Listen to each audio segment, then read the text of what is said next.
আবাস ও ১০০ দিনের কাজের বকেয়া টাকা কেন্দ্র না দেওয়াতে ধর্নায় বসেছেন মুখ্যমন্ত্রী মমতা বন্দ্যোপাধ্যায়।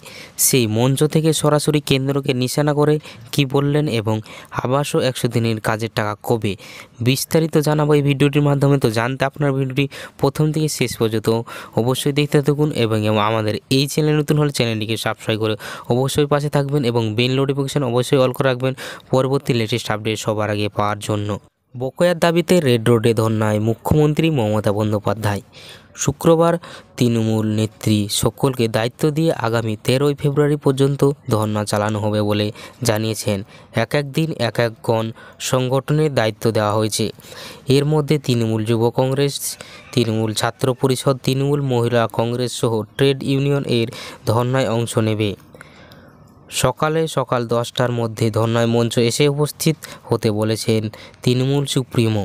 আপাতত এই পর্যায়ে 13ই ফেব্রুয়ারি পর্যন্ত কর্মসূচি কথা জানিয়েছেন মমতা।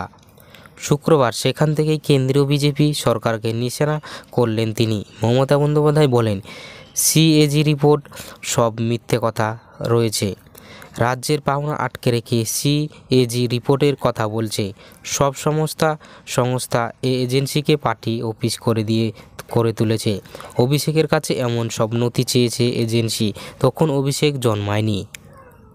এদিকে একদিন কেন্দ্রীয় সরকারের অন্তর্বর্তী বাজেট নিয়েও মোদী সরকারকে নিশানা মমতার। তিনি বলেন, আগামী 25 বছর রূপরেখা তৈরি করেছে।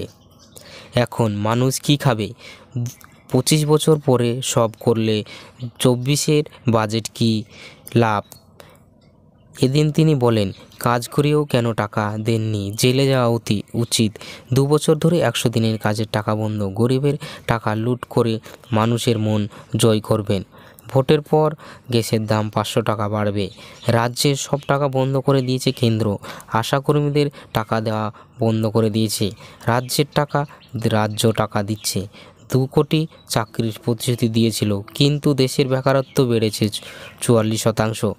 দেশের একমাত্র আদিবাসী মুখ্যমন্ত্রী হেমন্ত সোরেনকে গ্রেপ্তার করেছে।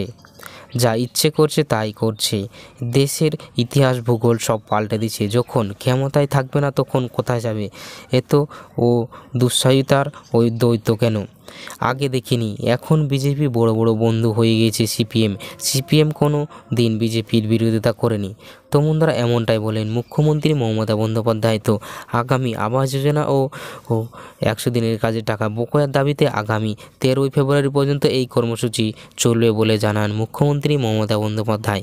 তো বন্ধুরা, এই ছিল আজকের আপডেটটি ভালো লাগলে লাইক, কমেন্ট, শেয়ার, সাবস্ক্রাইব করতে অবশ্যই ভুলবেন না। তো বন্ধুরা, ভিডিওটি সম্পূর্ণ দেখার জন্য আপনাদেরকে অসংখ্য ধন্যবাদ।